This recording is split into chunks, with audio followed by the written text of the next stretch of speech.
I was practicing in a very effortful mode just because I was very goal oriented at that point. But his direct communication to me was much. He was just this sweet old man who was very encouraging, and also problematically, he conveyed at the end of near the end of one of those 2 month retreats with him. Clearly, to his eye and to my eye, I was in the state of equanimity where everything was just humming along fine. But then he said something like, "Well, if you just keep doing everything in this way, and something very interesting may happen for you." He was talking about stream entry. So I know what it's like to be practicing effortlessly, to have it all seem great, to be in this very, if you could just have if you could have told me this is what your mind is going to be like for the rest of your life, I would say, okay, that's probably good enough. This feels enlightened. This feels like there's no suffering. The body's great. I'm noticing everything. I'm concentrated. There's no effort. But still, I was waiting for something to happen on some, all the other moments that I'm not being mindful. And all of that very rarefied awareness was clearly contingent upon being on retreat, meditating 18 hours a day. And it was not something I was going to get in traffic 3 months later when I'm back living my life. And that duality. But what I'm saying is that there is that experience, and that's highlighted because of the importance given to this notion of uprooting defilements, which is a different model. That's a different model. But given the importance within the Vipassana tradition, or particularly the Burmese, of the uprooting, that's understandable. That can be there, and one can also come to a place in Vipassana where one drops into that it's not dependent on those rarefied conditions. So that is the character, the ordinary character of one's mindfulness. Yes. One of the ways that I've been teaching as a way of directing people to the ordinariness of selflessness, that where it's not dependent on momentum, is in the simplicity of just moving one's arm, moving the leg. And one of the methods I've been using is reframing the experience in the passive voice. So, for example, you're just moving the arm, and generally, even if one is not actually conceptualizing it in words, as you've pointed out, the common way of perceiving it is, I'm moving my arm, or I'm knowing the movement. And that's the active voice in English. By putting it into the passive voice, movement being known. It's just movement being known. In the passive voice construction, there's no subject. So just the switch of language, and I found just doing that, in the simplest movement, one is right there in the experience of the selflessness of the whole process, the selfless, because it's actually pointing to the knowing. It's just in the phrase, sensations being known, it brings in the knowing equal to the sensation. Right. But you don't think that is contingent upon a person already having this recognition of selflessness? Clearly, someone could still just have this thought. They could adopt this as a mantra: movement being known. Yeah, no. I mean, it's just language in the moment, if it's just language, again, it's the difference between language as a description and language as an instruction. Right. And I'm not saying that everybody will immediately get the instruction, but it's not that complicated, and people have, things are being known moment after moment. Right. And right there one is in that state of selfless awareness that's not dependent on rarefied conditions. So I think the stability of that, depends on a lot of factors. Right. And concentration being one of them, because concentration means undistractedness, and so the more concentration is developed in the mind, and is there as a quality of the mind, the more stable that'll be. The mind will get distracted less often.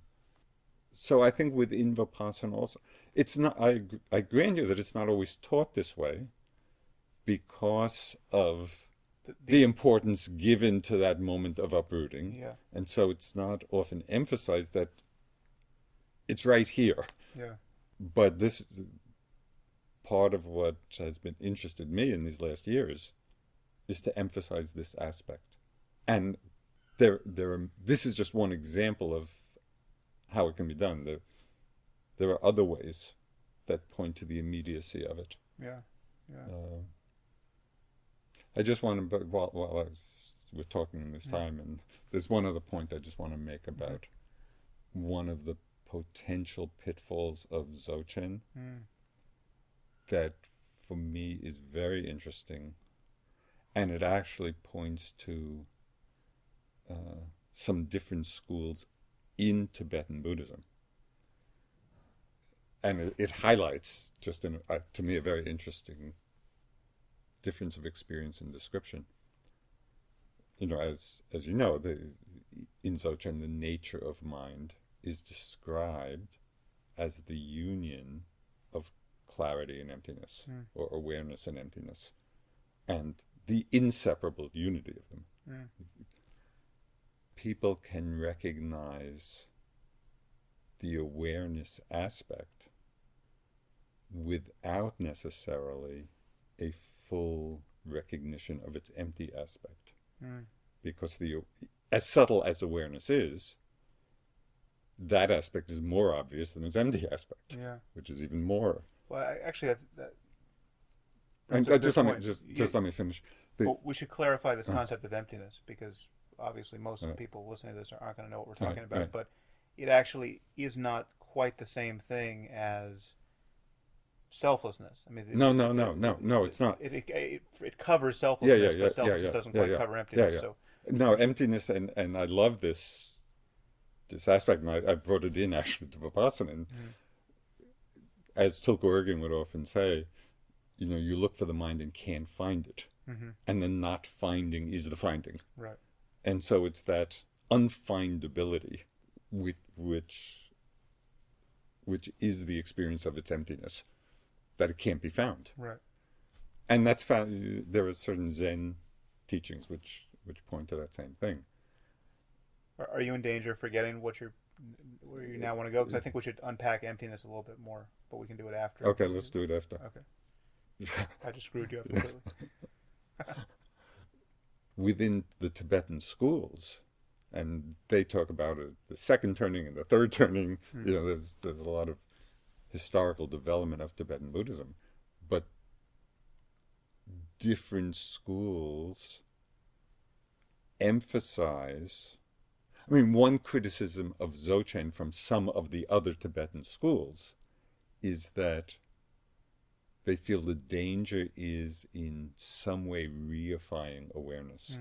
Now, from Dzogchen perspective, they're emphasizing, no, it's empty. Right.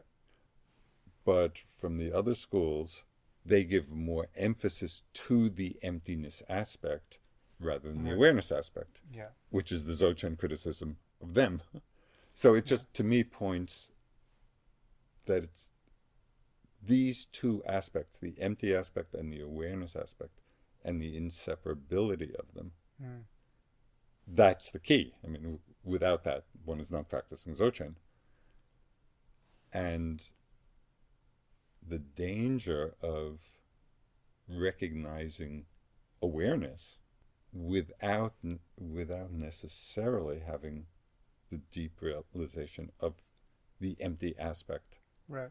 And so I hear, not necessarily with Dzogchen, but in general in spiritual scene, and even within some Theravada schools, phrases like make a home of awareness, or just some way in which awareness becomes even in its most refined and even non-dual awareness. Right. That phrase, to me, yes, in the depth of correct understanding, it incorporates the realization of its emptiness. Yeah. But it's very easy, I feel, to miss that point. Yeah. And so one is, awareness is spacious, it's open, it's non-dual. Well, but the non-dual for me really is the most important conceptual hook here, because non-dual for me, if you actually get it, covers selflessness and it covers emptiness. It's possible to use that word and obviously not get it, but the non-duality is the loss of the subject-object duality. The duality that one is negating is subject-object perception. Yes. To lose the sense of being the subject as opposed to the object is an insight into selflessness. The self isn't there, right? You look for the self, right. You can't find it. There's just awareness left. You find the absence of the self. Yeah, but the other feature of emptiness is that it's not just that the self isn't there, it's that everything that seems to be there is just an expression of it's not that consciousness has all of these objects that are really objects. Yeah. There's just this, in some ways, paradoxical condition of it's all consciousness and its forms. The boundary between one thing and another is purely conceptual. In some sense, nothing is happening. The best analogy to come out of the teachings, I think, is that of a light in a mirror. You can hold a mirror up to a battlefield, war sequence, and a lot seems to be happening, and a lot is happening, obviously, in the world. But in the mirror, it's like a movie. You can see everything clearly. Nothing is really happening. Exactly. Yes. So that is an analogy that captures this. The paradoxical quality of everything seeming to happen, and yet on some level nothing is in fact happening. Yeah, but I think that the condition of there being no center to that experience is the thing that makes the salience of nothing really happening. I have two comments about this. Okay. One is this is a rejoinder to your criticism of Vipassana, of how it's dependent on certain rarefied conditions. Right. So, okay, given that description, right, how often is one living in that experience? For Dzogchen practitioners, the description you just described, right, I think it's very rare. No, but actually, so the question is, how long does it take? How much stability do you need for that taste of the dreamlike quality or the mirror-like quality of experience to be present? No, one can see it in a moment. Yes. Okay. So. But in terms of actually, how much of one's life is spent there? Yes. Not minuscule. Enough. Minuscule. So. In terms of the actual experiencing the fruit of these various practices, I don't see much difference. No, but that's what I would challenge you on, because the difference is it's a difference between feeling that one can break through to the goal. What are they going to call it? Non-duality or emptiness? I understand this. That totally. Yes. Yes. I mean, but practically speaking, in terms of freedom of mind in a life, so it's true. Okay. The path is the goal, and the goal is the path. but it's arguably true in only on one map as opposed to the other. No, because as I was saying, just in the examples I was giving before, I think it's possible, and it's not always taught this because of the emphasis on that moment of uprooting, but I've been taking much more interest in teaching Vipassana from that perspective, that it's right here, that selfless understanding and really the recognition of that quality, the nature of mind in that moment, can be right here. So I was going to say something. Oh, so just